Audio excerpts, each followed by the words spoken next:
Hello everyone, இந்த வீடியோவில் வந்து ஜீன் குளோனிங்கை பற்றி பார்க்கலாம். ஒரு செல் எடுத்து அந்த செல்லோட பிளாஸ்மிடை வந்து தனியாக ஐசோலேட் பண்ணியிருக்காங்க. தென் ஐசோலேட் பண்ண பிளாஸ்மிடை வந்து ரெஸ்ட்ரிக்ஷன் என்சைமை வச்சு கட் பண்ணியிருக்காங்க. தென் எந்த ஒரு ஜீன் வந்து நமக்கு தேவையோ, எந்த ஒரு ஜீனை நம்ம க்ளோன் பண்ண போகிறோமோ அந்த செல்லை எடுத்து அந்த டிஎன்ஏவை வந்து ஐசோலேட் பண்ணுறாங்க.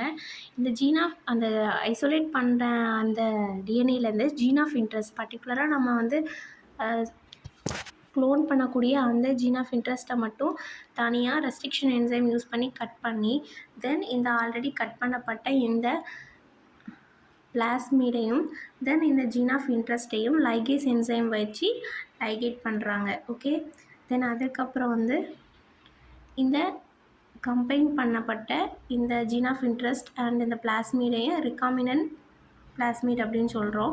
இந்த பிளாஸ்மிடை வந்து ஒரு டார்கெட் செல், ஹோஸ்ட் செல்லை வந்து இன்செக்ட் பண்ணுறாங்க. இப்போது ஒரு செல்லை இன்செக்ட் பண்ணதுக்கப்புறம் அந்த செல் வந்து மல்டிப்ளை ஆகிட்டே இருக்கும். மல்டிப்ளை ஆகும்போது நம்ம இன்செக்ட் பண்ண இந்த ஸ்பெசிஃபிக் ஜீனும் வந்து மல்டிப்ளை ஆகிட்டே இருக்கும். இது வந்து ஒரு ப்ரோட்டீன் ஆர் ஜீனாக இருக்கலாம். இது வந்து க்ரோத் ஹார்மோன்ஸ் அண்ட் இன்சுலின் ப்ரொடக்ஷனுக்கு வந்து மேஜர் ரோல் பண்ணுது. தென் இதை பற்றின ஒரு பெரிய வீடியோ நம்ம சேனலில் ஆல்ரெடி போஸ்ட் பண்ணியாச்சு. பார்க்காதவங்க பார்த்துக்கோங்க. Thank you all.